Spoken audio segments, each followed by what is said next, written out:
Bonjour les amis, aujourd'hui je fais une petite vidéo spontanée chap pour vous parler de notre projet de Web TV parce que je n'ai pas abandonné ce projet dont je vous ai parlé en long et en large cet été. Je me promène dans mon quartier, il ne faudrait pas que je me fasse renverser par une voiture.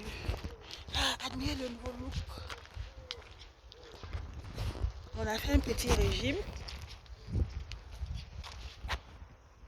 sais pas si vous me voyez bien. C'est ça qui est là.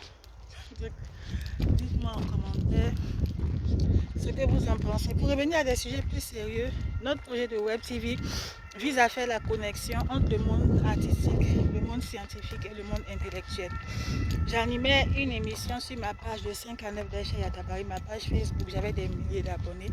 Je recevais, c'était comme un salon littéraire en fait. En tant qu'écrivain, je parlais de livres, je faisais des chroniques et j'invitais d'autres artistes, d'autres écrivains venir présenter leurs œuvres à la manière des grandes salonnières du XVIIIe siècle, mais de façon moderne, un peu comme un talk show aussi. On a essayé de combiner le rétro et le moderne et aussi faire quelque chose d'original. On a eu beaucoup de succès au point où beaucoup de marques sont venues nous contacter. Franchement les amis, j'aime bien le nouveau look. Qu'est-ce que vous en pensez, chers abonnés? Donc c'est ça qui est là. Bon, je peux encore perdre un peu de ventre.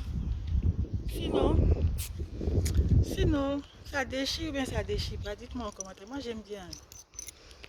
Donc on a reçu des offres de partenariat de certaines marques. Malheureusement, comme je vous ai dit, la page a été piratée.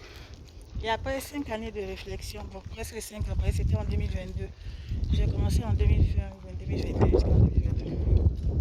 J'ai invité une quinzaine d'artistes, d'écrivains, d'intellectuels, d'universitaires, hommes de lettres. Et là, je me suis dit, mais pourquoi ne pas faire une web TV? Je vous en avais déjà parlé. On a 3 programmes de prévus. Il y a un talk show, il y a une télé-réalité. La télé-réalité vise à inciter les jeunes à entreprendre. Mais chacun va développer son projet. Il ne faut pas que j'aille trop loin. Là, la lumière, moi j'aime la lumière, donc il va aller tout droit. Chacun va venir développer son projet, chercher à rassembler des fonds pour réaliser le rêve de sa vie. Et il y a un autre programme qui s'appelle Kaléidoscope qui va être un regard croisé entre le cinéma d'ici et d'ailleurs. Donc je vais revenir, je vous ai parlé de l'application Release Air, ça c'est vraiment le domaine de la santé pure qui est en cours de développement. L'application Release Air adaptée aux pays en développement et le projet de Web TV. Il y a déjà le site dont je mettrai le lien en commentaire pour que vous voyez un peu plus en détail qu'est-ce que c'est que ce projet de Web TV. Parce qu'on revient en force avec le nouveau look, bien dans sa peau, bien dans nos baskets. J'ai fait un petit panorama. Allez, ciao! À bientôt. Je reviens lundi avec le site de la Web TV.